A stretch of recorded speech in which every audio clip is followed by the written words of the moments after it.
Hey everybody, welcome to the Practical Stoic podcast, and thank you so much for spending your time here listening to this and seeking some extra wisdom to help you in your life. Now, in today's episode, I'm doing something a little bit different because today we had one of our regular fortnightly Patreon meetups. And man, it was such a great conversation today. The topic was based around this idea of meaning. What is meaning? Where can we find it? How can we cultivate more meaning in our lives? And so basically at the start of the meetup, as I usually do, I did a little bit of an introduction, talked about some thoughts that I'd written down about the subject and the question. And I thought that after this meetup, I just felt so uplifted. Everybody really just did a beautiful job of sharing their own experiences with cultivating meaning in their life. And we had a great discussion, and I got a lot out of it as well. But I thought that what I'd do in today's episode is to share that introduction that I gave in the meetup with all of you, because I thought that there was enough good stuff in there that maybe it should be something that I share with those of you who are just listening to the podcast. So this is the roughly half-hour introduction that I did at the start of the meetup, and if you want to hear the whole conversation that we had, where everybody jumped in and gave their own opinions and their own thoughts and experiences, then you can find it posted on my Patreon feed. Just go to patreon.com/Simon J.E. Drew. And on that note, if you do have the means to support the show, then you'd be doing a great service because this show is not possible without my incredible and inspiring Patreon supporters. So as I said earlier, jump over to patreon.com/Simon J.E. Drew, where you can get access to the recordings of these fortnightly meetups. You can come along, you can participate and share your own experiences and learn from everybody else as well. And you can also get access to 12 of these Seneca series episodes each and every month. So if you're wanting some extra content, some extra wisdom and inspiration, then head over to patreon.com/Simon J.E. Drew.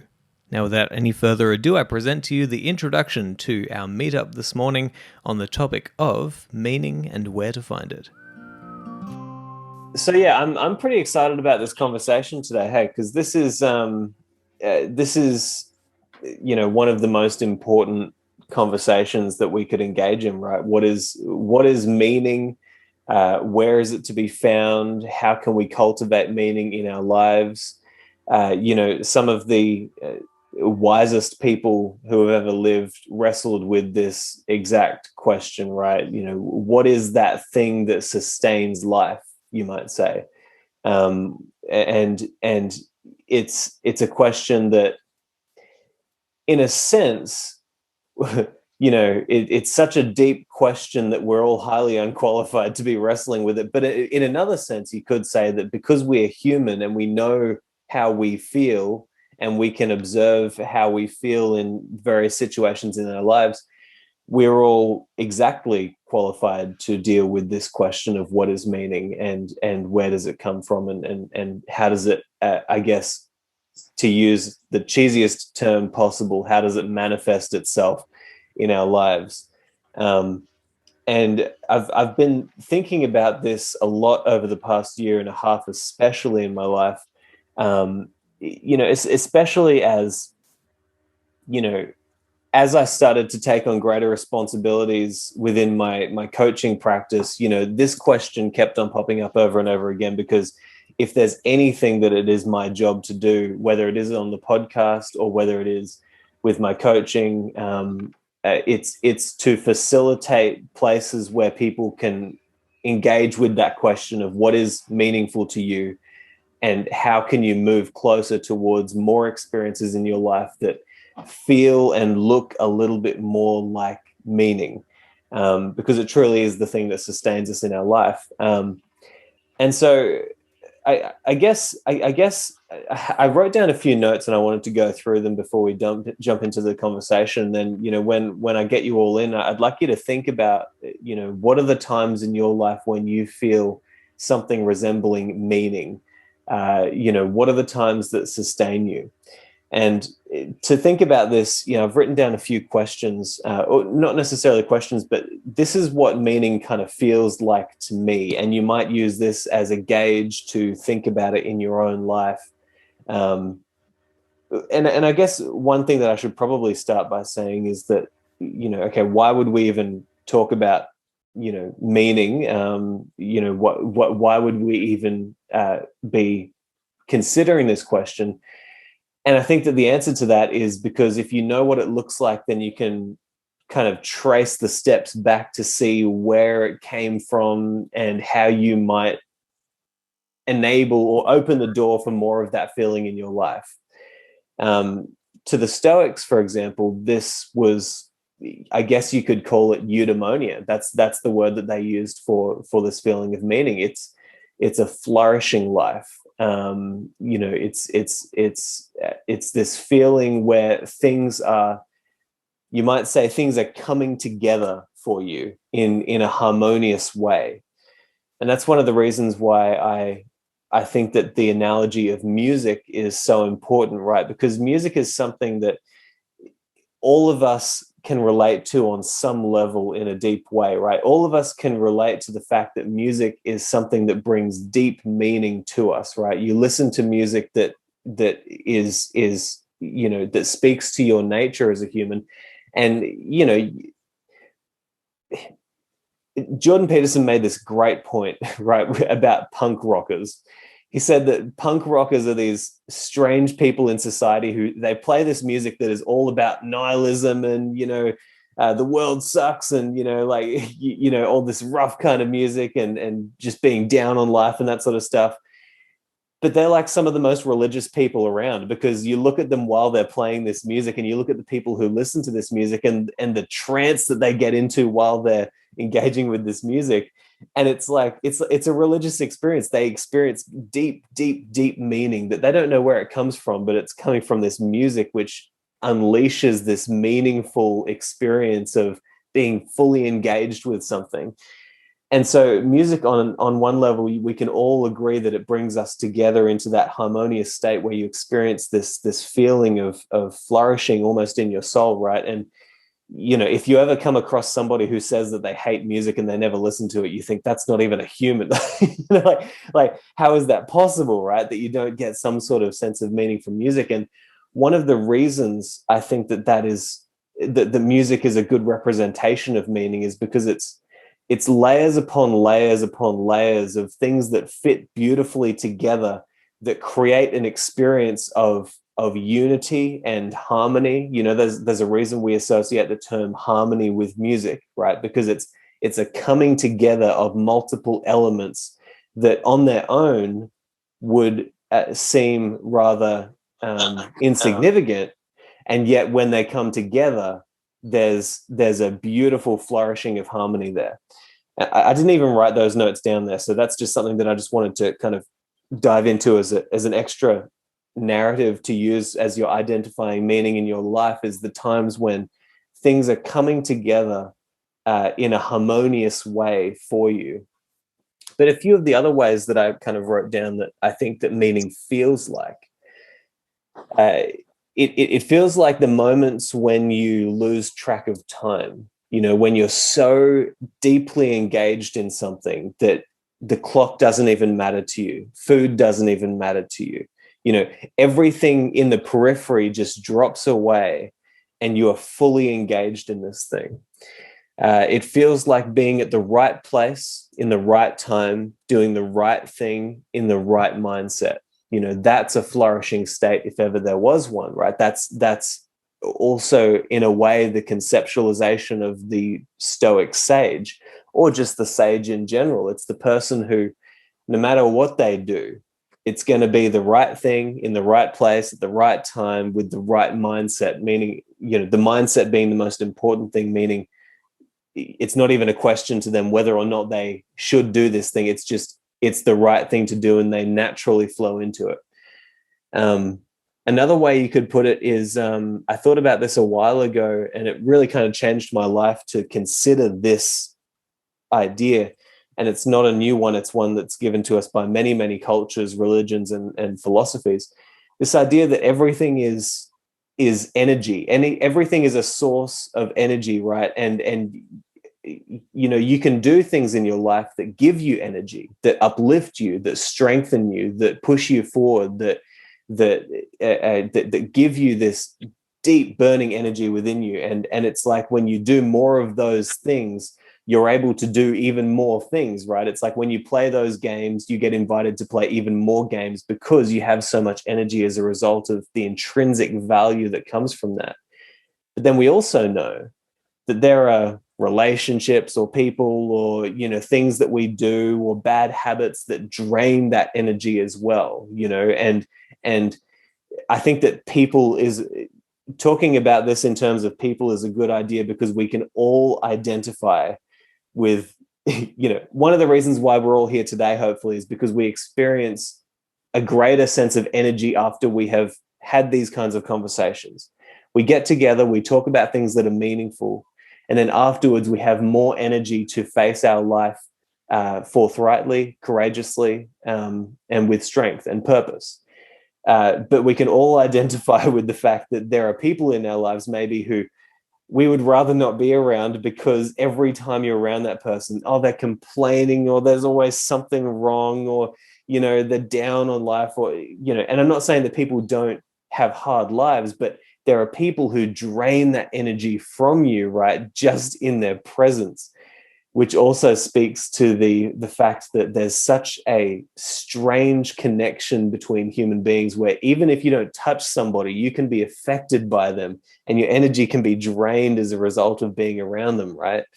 Which is just a funny phenomenon where such, that to me is more proof of the kind of spiritual realm of life than anything, right? Because you don't even touch something or somebody and it reacts with you and on you as an agent, right? It's such a strange phenomenon. And yeah, the other note that I wrote down was just eudaimonia, which we've already talked about, the flourishing life. That's kind of what it feels like. Flourishing is a good word. I think of it, if you want a picture to think of in your mind, I think of this in relation to something that I did last year, which was I was climbing the mountains of the Sunshine Coast and hiking along the trails, and all of a sudden I started to notice these gorgeous wildflowers growing everywhere, right?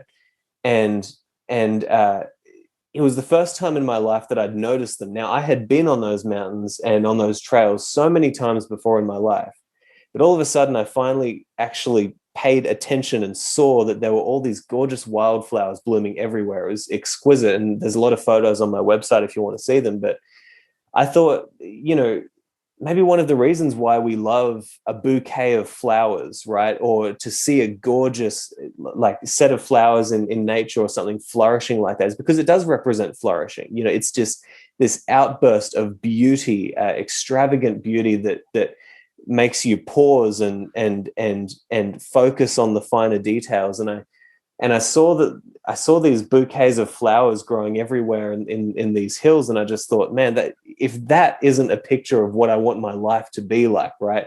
Coming from the depths, you awaken with your consciousness, you're in the world now, and there's this outpouring of beauty and flourishing, and what I realized about these bouquets of flowers growing as well was there were imperfections all throughout them, right? But the imperfections added to the beauty of the whole, right? And so you take a picture of these wildflowers, and you could think, well, a flower is just, if it's truly beautiful, it's just perfect in every way. That's just not true. Like Marcus Aurelius said, the cracks on a loaf of bread make it even more enticing to us. And so there's something about the marrying of the imperfections in life with the perfections that brings together this kind of beautiful harmony in our lives. And one thing that you might consider with that, just riffing on this idea, is one thing about humans that we know is that we are ultimately vulnerable. The other thing that we know is that we are ultimately powerful. It's like, if people saw what we were able to do with an iPhone 300 years ago, maybe even 100 years ago, they wouldn't even understand what's going on. It would be like magic to them. if you look at what we've gone through in history, we're constantly up against nature, which is constantly trying to kill us and wins 100% of the time. So we're always going to die. We're always imperfect. We always make mistakes. We are so vulnerable, deep down within ourselves, right? And also externally.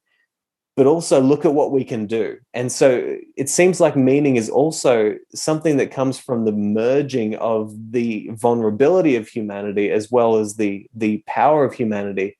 And it's the overcoming of the vulnerability and the moving towards the power that kind of can sustain that kind of feeling sometimes, if that's an idea worth exploring in the future as well. So I did want to share a couple of thoughts just on how I think we might move in the direction of a more meaningful life. And this really comes from the experience that I've had in my life of being in places, as we've all had, right? In being in places where the meaning seems to have been lost, and then doing things in order to move in a direction that gets us closer to meaning. And what I've noticed is that there's, at least for me, the framework that I like to use for it is threefold. And this is something that kind of came to me by inspiration one day when I was kind of thinking about these things. I don't know how it came about, but these three words just kept on going through in my mind, right? Nature, culture, philosophy. Nature, culture, philosophy. And when I really thought about it, it seemed to me like there are three things that we really want to merge together, right? When it comes to your nature, who are you? Like, who are you really? What are you drawn to? What calls you, right? Because we're not all the same. There are things that draw us together. There are things that bring us together, right? That might be the culture element of this threefold approach, the things that bring us together. But when it comes to your nature, there is something within you that calls you forth, right? That you are deeply interested in.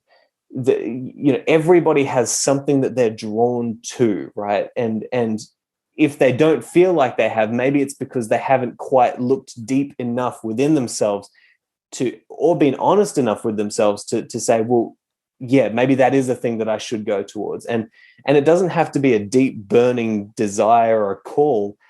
It could just be something that you think you're interested in, right? Something that, like Ben, we've talked about this before, you're interested in art and art history. That's something that calls to you. Eric, you're starting your business at the moment with your LiDAR technology and everything. And that's something that called deeply to you. And you said, man, I have to follow this no matter what. So that's your nature. That's something about you that is within you that you can't necessarily change, but you actually really need to look at it. You need to focus on it. And then what I thought about is, okay, the culture element here is you need to learn about your culture because that's going to be the avenue through which you're able to integrate what is your nature into the society at large, right? So, something that I thought about a while ago was, the brilliant thing about our culture is that it's constantly giving us ideas for how we can employ virtue towards a higher aim. It's like, if you're a musician, here's a whole bunch of instruments that you didn't create. You had nothing to do with their creation. You had nothing to do with the fact that they're here available to you. But this institution of culture has worked for thousands of years to give you these instruments that you can then say, okay, I'm a musician. I'm interested in music. I'm going to take one of these instruments. I'm going to try and be as virtuous as I can, meaning doing the right thing at the right place at the right time, practicing them, trying to get better at them. That's a path to enlightenment. Your culture's given you all of these paths to enlightenment to say, here's something that you can use to let the nature within you come out in an integrated, harmonious way, so that maybe the fact that you engaged in that process adds to the culture at large and gives everybody around you something of value that they can then use, to experience meaning as well. And that's such an exciting thing to know. I think that we can often get down on our culture because there's so many imperfect elements of it. But the other side of the story is that there's so many things that our cultures have given us that we can immediately start to use to add value. And I think that the merging of your nature and your culture looks like duty, which is what the Stoics talked about, right? It's like, okay, there's something about you that is unique, that is different, that is calling you forth, that you're interested in. All right, now that you know that, you have a duty to your culture at large to then take the skills that you have naturally, right? Or the interests that you have naturally, and to integrate them into your culture in a meaningful way that adds to everybody around you. And I think that when there's meaning in duty. There's meaning in picking up your load. It's like, for Western culture, the sage was like Jesus Christ, right? And what's the ultimate picture of Jesus Christ? Picking up his cross, walking up the hill, and being crucified. It's right. It's like, take responsibility for your load, man. Like whatever it is, if there's something about you, right, that is calling you forth, you pick it up and you see how you can use that for the common good of everybody. And I think that the more I have, one of the reasons why I do these meetups or I do the podcasts, or because, one of the reasons why I do music or coaching, anything that I'm doing right now, it's because I feel like it's a part of my nature to want to explore these ideas, to share with people, and to bring them into my own journey, right? Like I always say, I'm not perfect at all, but I'm trying to go on this path, and maybe I can bring a few people along with me.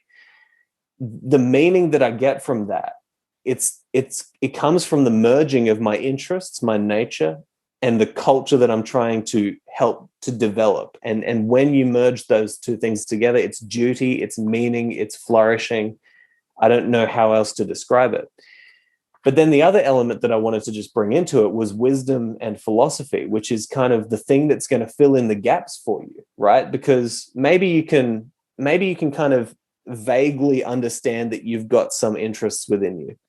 Maybe you can vaguely see the culture around you. You can see that, there's some opportunities here, there's some opportunities there. Studying wisdom and paying attention, right? Studying the heroes of your culture and of your interests, right? Because no matter what interest you have, there are people who have been the heroes of that interest in the past. So you need to learn from them. And as you learn from the heroes of your culture, as you learn from the philosophers or the religious leaders or the people who are able to impart the wisdom of meaning and how to get there, that's going to fill in the gaps for you that you don't quite understand yet. And it's going to help you to integrate yourself into your culture in a way that is meaningful, that gives you meaning. And, I want to come to Viktor Frankl, because he wrote a whole book on this, right? Man's Search for Meaning. One of the greatest things that he said, I want to read this to you. I'll just grab the quote up here. He said, "Ultimately, man should not ask what the meaning of life is, but rather he must recognize that it is he who is asked. In a word, each man is questioned by life, and he can only answer to life by answering for his own life. To life, he can only respond by being responsible," right? And so that's, there's a massive conversation around that today. One of the reasons I find this so interesting, right?